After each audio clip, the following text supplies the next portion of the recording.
Hey everyone, welcome back to the channel. If you're new here, hit that subscribe button right now, because I have stories from New York, from across America, that will literally change your perspective on family, on trust, on everything you think you know about the people around you. This story today, this one's different. This one's real, and it's happening right here in New York City. If you're driving on the FDR Drive right now, maybe you should pull over. Grab some water. You're gonna need it. My name is Margaret. I'm 72 years old and I've lived in New York for the last 50 years. But this story could be happening in your neighborhood right now. In Manhattan, in Brooklyn, in Queens. Literally anywhere, because family betrayal doesn't have borders. It doesn't care about your zip code. My late husband Robert passed away 50 years ago. Car accident on the Long Island Expressway. I was only 22 years old with 2 little boys. No money, no family support, nothing. Just me and my kids and absolutely nothing else. So what did I do? I worked. And I worked hard. I spent the next 30 years of my life as a seamstress in the fashion district, sewing wedding dresses and formal wear for wealthy clients. I worked night shifts at a laundromat in Hell's Kitchen. I went to night school at a community college in Manhattan because I wanted my kids to have a better life than I did. 30 years of breaking my back, literally. My hands were damaged from all that sewing. My spine was messed up, but I never stopped because I had a dream. That dream was simple. I wanted my own house, a real house, something that belonged to me and nobody else, something that I could leave to my children and my grandchildren, something that would prove I wasn't just some poor widow struggling to survive in the Bronx. I wanted to build a legacy. I wanted to own property in America. I wanted to achieve the American dream. When I turned 42 years old, something shifted inside me. I decided it was time. I was going to buy that house. Everyone told me I was insane. My friends said, "Margaret, you're over 40. You should be thinking about retirement, not taking on more debt." But I didn't listen. I borrowed money from banks.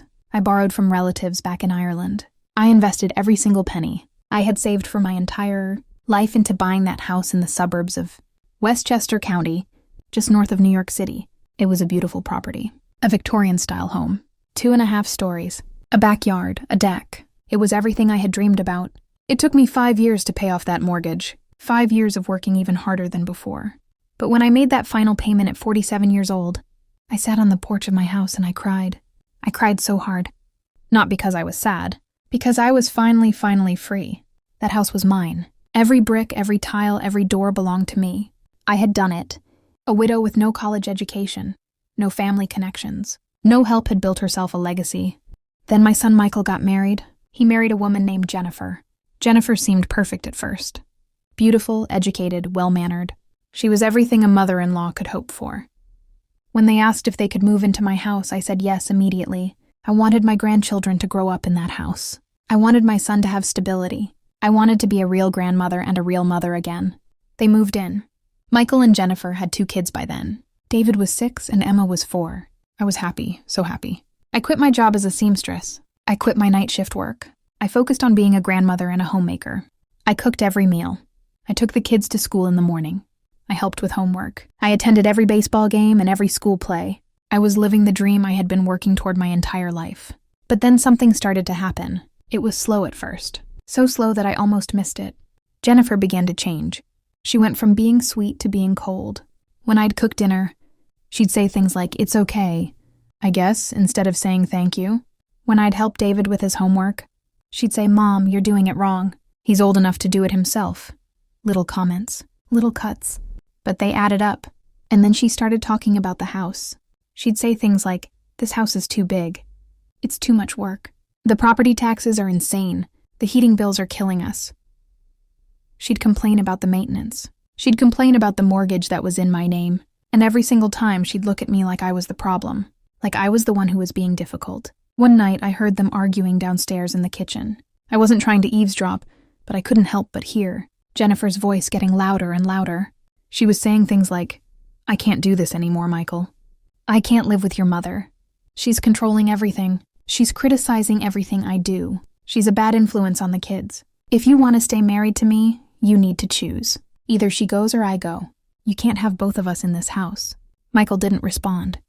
He just sat there in silence. The next day, Michael called me into his room. His face was serious. "Mom, I need to talk to you about something. Jennifer is very unhappy here. She says you're criticizing her. She says you're interfering with how we're raising the kids. She says you're making everyone miserable. I couldn't believe what I was hearing. But Michael, I haven't done anything wrong. I'm just trying to be a good grandmother. I'm just trying to help. He looked away from me. That's when I knew. I knew he had already made his choice. But the worst part? It was just getting started. Over the next few weeks, Jennifer started making accusations. Little ones at first. Margaret, did you leave the oven on? I could have burned the house down. I hadn't left the oven on. Margaret, why did you teach David to talk back to his mother? Now he's disrespectful at school. I had never taught David to be disrespectful. Margaret, I found some prescription bottles in the bathroom that don't belong to anyone. Are you on medication? Are you losing your memory? Every single accusation was a lie, but she delivered them with such conviction, with such concern in her voice, like she was worried about me, like she was trying to help me, and Michael believed her. I could see it in his eyes. He was starting to doubt me, starting to wonder if maybe his wife was right. Then one day, Jennifer suggested something that should have been my first warning. She said, Margaret, you've been through so much in your life. You work so hard for so many years. Maybe it's time you took it easy. Why don't you see a doctor? Just to make sure everything is okay with your memory and your health? I just want to make sure you're taking care of yourself. It sounded so innocent, so caring, so I agreed. I went to see a doctor that Jennifer recommended, a young doctor named Dr. Stephen Chen at a clinic in Yonkers. He asked me some basic questions. What's your name? What's your husband's name? When did he die? What year did you buy this house? I answered everything perfectly. My memory was fine. I could remember facts from 50 years ago. But then the doctor said something that shook me to my core. He said, Mrs. Margaret, I'm concerned that you might be experiencing the early stages of Alzheimer's disease. It's very common in women your age. You might not even realize it's happening. I told him, Doctor, I don't have Alzheimer's. My memory is fine. I just answered all your questions correctly. He smiled at me.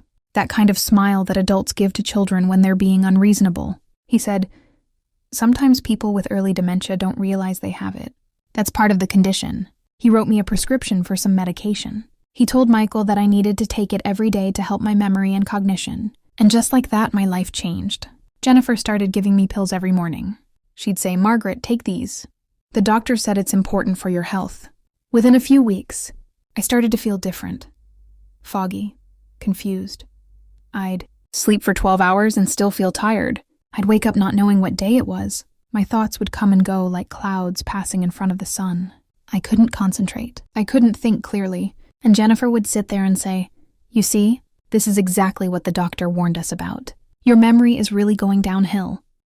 But one day, something changed. I woke up feeling clearer than I had in weeks. I realized what was happening. I realized that the pills weren't helping me. They were hurting me. So I stopped taking them. I hid them under my pillow. And when I didn't take them anymore, my mind started to clear. And when my mind was clear, I could see everything. I could see the truth. I started listening to conversations I wasn't supposed to hear. I heard Jennifer on the phone with someone. She was saying things like, yes, the plan is working perfectly. She's taking the medication. She's becoming more confused every day. My lawyer said that once she's confused enough, we can get her to sign the documents transferring the house deed to Michael's name. Once the papers are signed, she can't do anything about it. The house will be ours. I heard Michael talking to Jennifer late at night in their bedroom. He said, Mom's becoming a real problem. Maybe we should put her in a nursing home. That way we can have the house to ourselves. We can renovate it. We can sell it. This house is worth $3 million now. We could make serious money. Jennifer laughed. She said, why would we rent it? We should definitely sell it. With the property taxes in Westchester and the real estate market the way it is, we could make enough money to buy a penthouse in Manhattan. My heart broke into a million pieces. My own son who I had raised by myself, who I had worked 30 years for, who I had given everything to. My own son was planning to steal my house. He was planning to lock me away in a nursing home so he could profit from my life's work. And then the worst thing happened. Jennifer started turning my grandchildren against me. She told them that I was sick. She told them that I was dangerous. She told them that I couldn't be trusted. She'd say things to David like, your grandmother is losing her mind. Don't listen to anything she says. She's not well. She needs to go to a hospital. And my beautiful grandson started to believe her. He started to pull away from me. He started to look at me with fear instead of love. That's when I decided I couldn't stay silent anymore. I couldn't just let this happen. I wasn't going to let my own family destroy me. I called a lawyer, a real lawyer from Manhattan. His name was James Patterson, and he was tough as nails. I told him everything. Every lie, every accusation, every pill, every hidden conversation I had recorded on my phone. James said, "Mrs. Margaret, what they're doing is illegal. This is elder abuse. This is fraud. This is a federal crime. We need to get you a second opinion from a different doctor. A doctor who isn't connected to your family. Someone we choose." So I went to see another doctor. His name was Dr. Robert Williams, and he was an Alzheimer's specialist at New York, Presbyterian Hospital in Manhattan. He examined me carefully. He ran comprehensive tests. He reviewed my medical history. And then he told me the truth.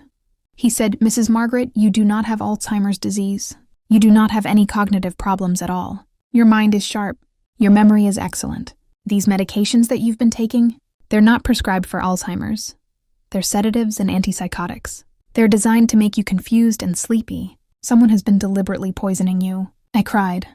I cried so hard because now I had proof. Now I had evidence. Now I had a doctor from one of the most prestigious hospitals in America, willing to testify that my family had lied about my health. James also got me something else. He got witnesses. My grandchildren. David was old enough to understand what was happening. I sat down with him and asked him, "Sweetheart, does your mother ever say bad things about me?" And my sweet grandson told me the truth. He said, "Grandma, yes. Mom says you're sick, but you're not sick. You're fine. I don't know why she says that. I want to stay with you.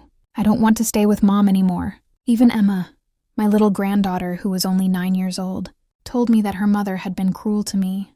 She told me about conversations she had overheard. She told me about lies that Jennifer had told her about me.